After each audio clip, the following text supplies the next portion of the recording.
Good day mga sir. Ngayon may bago update na naman tayo sa YouTube channel natin. Tinatawag tong software na to na Navi Planner. Yung iba siguro pamilyar na dito, nakagamit na onboard. Maganda tong software na to mga sir kasi meron din siyang automatic routing. Mamaya i-discuss natin kung paano to paganahin. Medyo mahirap kasi siyang install. Transas din pala ang developer ng software na to. Meron na tayong naunang video kung paano gumamit ng Transas XDIS. Napansin ko halos parehas lang sila kung paano gamitin yung mga basic navigation controls. Kaya kung di nyo pa napapanood yung video na yon, i-click nyo lang dito sa may taas mga sir, sa may kanan, o hanapin nyo lang tong video na to, Transas XDIS Simulator and CBT. Kung interesado kayo matuto kung paano gumamit ng Transas XDIS, madami kayong matututunan dyan mga sir kasi meron na siyang simulator na kasama. Ngayon itong software na to, medyo mahirap siyang i-install. Kaya kailangan natin gamitan to ng alam nyo na ang pinagbabawal na technique. Ilalagay ko na din yung password nito sa huling part ng video. Panoodin nyo lang mga sir para hindi kayo malito. Ngayon, para sa mga bago nating viewers, ang YouTube channel ng Mariner's Guide ay ginawa para makatulong sa ating mga kabaro na seaman. Nakapokus ang content natin sa mga software at application. Kung may mga request din kayo mga application mga sir, mag-comment lang kayo. I-try nating hanapin mga sir.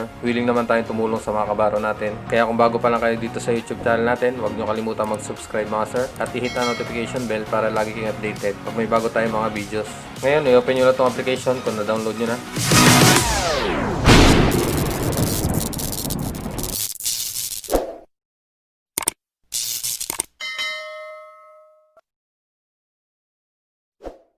Ito na yung software na Navi Planner mga sir. Kung makikita nyo sa screen dito, yung mga button sa may kanan, halos parehas lang din siya nung nakaraang video. Yung mga basic controls niya, dito yung mga zoom in, zoom out. Halos parehas lang sila ng mga basic controls. Kaya panoodin nyo lang yung video na yun mga sir. Naturo ko na din doon kung paano gumawa ng new route. Kaya dito lang muna tayo magpo-focus sir sa auto route. Bago nyo pala mapagana itong software na to, kailangan baguhin nyo muna yung date nyo. Kung mapapansin nyo dito sa screen, ginawa kong 2014 yung date ko. Ang license kasi nitong Navi Planner, makikita nyo dito sa charts, sa install chart, 2015 pa. Kaya dapat iurong nyo yung date nyo sa 2014 pababa para mapagana nyo tong software na to. Ngayon, discuss na natin kung paano paganahin tong auto route. Click nyo lang dito sa may route. Yan, tapos makikita nyo lalabas tong auto route. Antayin nyo lang mag-pop up tong square na to mga sir. Yan, kung makikita nyo, halos kaparehas lang siya ng BPS port to port. Kung di nyo pa pala na-download yung BPS port to port, automatic routing din siya na application. Hindi na kailangan ng internet mga sir. I-click nyo lang dito sa taas, sa may kanan, o hanapin nyo tong video na to, Automatic Passage Planning. Diyan nyo makikita kung paano i-download at gamitin yung software na yon. Ngayon, balik tayo dito. Halos parehas lang din sila. Pipili kayo kung saan port kayo magsisimula. Example, mamili tayo ng random na port. Dito tayo sa may Denmark. Tapos, pili din kayo dun sa destination nyo. Example, dito lang din sa Denmark. Kung okay na, naset nyo na, click nyo lang tong calculate. Yan, kung makikita nyo dito sa minimap, magkakameron siya ng guhit. Automatic na siya magpa-passage plan. I-check nyo lang kung dyan ba talaga yung port na pupuntahan nyo. Zoom in nyo lang. Tingnan nyo yung mga dadaanan kung tama ba talaga. Kung okay na, na-check nyo na.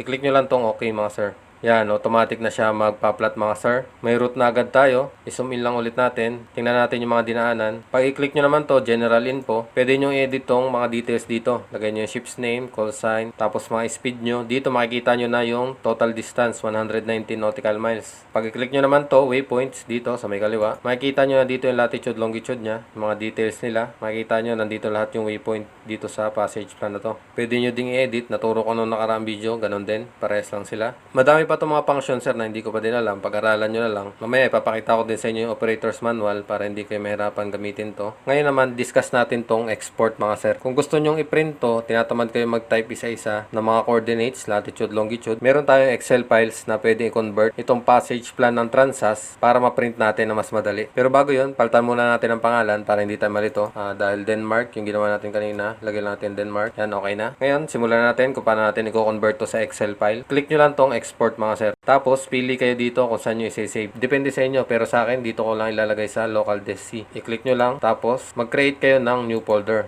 Pangalanan nyo lang kung anong gusto nyo pangalan. Sa akin, Transas Routes. Tapos, click nyo enter. Siguraduhin nyo lang na yan yung naka-highlights para dyan masisave yung files nyo. Pili lang kayo ng format. Dito lang tayo sa kaunahan. Itong RT3. Tapos, kung okay na, naset nyo na, na-highlight nyo na din kung saan nyo route sila lagay. Click nyo na tong export. Yan, mag-appear. Export completed successfully. Click nyo lang tong okay. Ngayon, tapos na tayo dito. Pag-aralan nyo na lang. Exit na lang natin tong Transas mga sir. I-click nyo lang dito sa may letter T. Tapos, click nyo tong exit.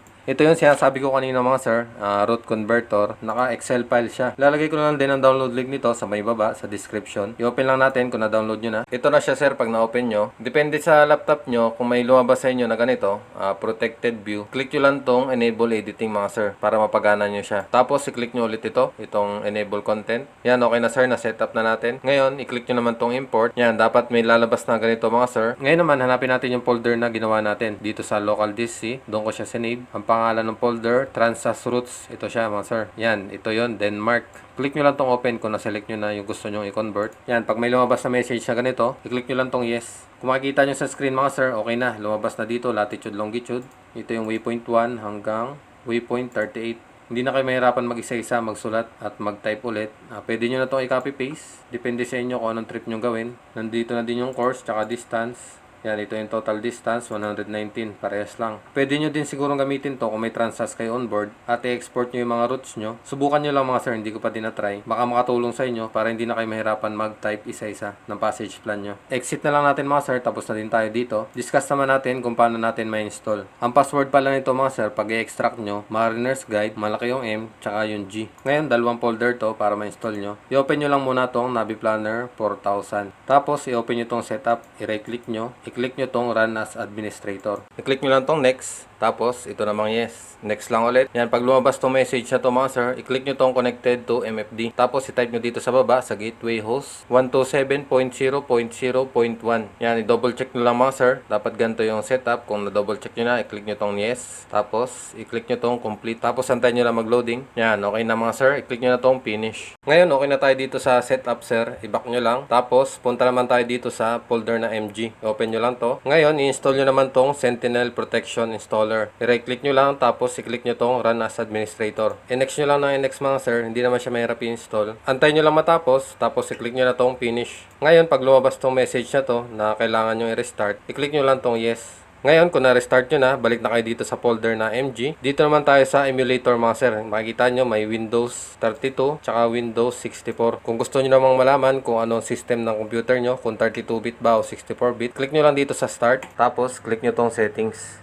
I-click nyo dito sa System, tapos i-scroll nyo, hanapin nyo tong About. I-click lang natin to. Yan, makikita nyo dito, Device Specifications. Dito nyo makikita mga sir sa System Type. Yung sa akin laptop, 32-bit siya. Ngayon, dahil nakita natin na 32-bit yung system ko, kaya itong MU Win32 ang i-open ko. Kung 64-bit naman yung sa inyo, ito ang i-open nyo. Yan, i-open lang natin to, 32-bit. Ngayon, ito naman ang i-open nyo, itong 057F, itong kaunahan. I-double click nyo lang mga sir para ma-open siya. Pag may lumabas na ganitong message, i-click nyo lang yung yes. Yan, dapat ganito yung lalabas sa inyo mga sir. Successfully added to the registry. Click nyo lang tong OK. Ngayon, ito naman ang i-open natin, itong install. I-right click nyo lang mga sir. Tapos, click nyo Run as Admin. Pag hindi naman gumana yung Run as Admin, double click nyo lang din. Pag may lumabas na ganitong message, i-click nyo lang tong install. Ngayon, okay na tayo dito mga sir. I-click nyo lang tong back. Dito pa rin sa folder na MG. I-open nyo naman tong license program. Ngayon, may makikita kayong dalawang files. I-select nyo lang lahat. Tapos, pindutin nyo tong copy. Ngayon, pumunta naman kayo dito sa local disk C. Tapos, hanapin nyo yung folder na Transas. I-open nyo lang. Yan, makikita kayo. PS4000. I-open nyo lang din. Ngayon, dito nyo siya ipipaste mga sir. I-right click nyo lang. Tapos, click nyo tong paste. Pag may lumabas na ganito, i-click nyo lang yung replace. Ngayon, balik lang ulit tayo dito sa folder na MG. I-open lang natin. Ito naman ang i-open natin mga sir. Itong charts. Balik, kukopyahin natin to lahat para mapagana natin yung charts ng Navi Planner. Ganun lang din. I-select nyo lang lahat. Tapos, click tong copy. Balik lang ulit kayo dito sa local disk C. Dito ulit sa Transas na folder. Tapos dito sa PS4000. I-open nyo naman tong collections. Tapos ito naman charts. Open nyo din. Tapos open nyo din to local. Dito nyo na i-paste itong nakopy natin mga sir. Yan, pag may lumabas na ulit na replace, i-click nyo lang itong replace. Antayin nyo lang matapos mga sir, medyo matagal siya. Okay na yan mga sir, meron na tayong charts. Balik lang ulit tayo dito sa folder na MG. Dito naman tayo sa roots mga sir. Depende sa inyo, i-open lang natin. May mga nakasave na dito na roots. Hindi ko alam kung sinong gumawa nito. Pero depende pa rin sa inyo kung gusto nyo i-copy. Napakadami nito mga sir, i-select all na lang natin. Ngayon kung wala kayong tiwala, kung sino man ang gumawa nito, hindi natin alam kung tama ba talaga siya. Pero nasa inyo mga sir, i-right click nyo lang, tapos i-click nyo tong copy. Balik ulit tayo dito sa folder na local disk C. Dito ulit sa Transas, sa PS4000. Dito ulit sa collections. Dito naman ang i-open natin mga sir, itong root. Yan, may makikita kayo dito na folder. Iba-iba yan mga sir.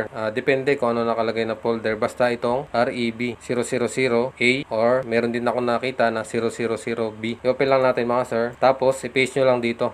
Yan, okay na mga sir, na set up na natin itong Navi Planner. Ngayon, tulad nung sinabi ko dati, kailangan baguhin nyo itong date na to bago nyo siya mapagana. Makikita nyo ang date ko, 2020. Ngayon, palitan natin itong date natin para mapagana natin. Kung di nyo ma-edit yung time nyo, i-off nyo lang tong set time automatically. Tapos, yan, pwede nyo na ma-edit. I-click nyo lang tong change. Gawin nyo lang tong 2014 mga sir. Tapos, click nyo tong change. Ngayon, click nyo naman tong start ulit. Hanapin nyo yung folder na Navi Planner. Tapos, i-open nyo ulit itong application na to. Pag di pala gumana sa inyo, try nyo itong gamitin, itong run as administrator. Yan, may lalabas ulit na ganito message. I-click nyo lang yung cancel. Antayin nyo lang siya mag-loading mga sir. Medyo matagal siya mag-loading. Nasa 10 minutes siguro. Depende sa bilis ng laptop nyo.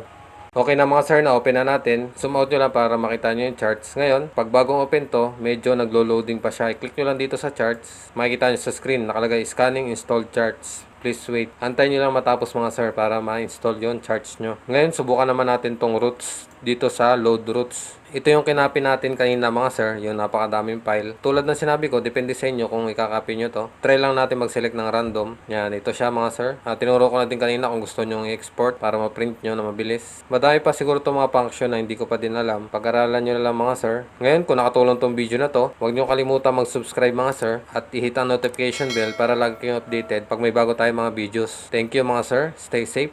Out.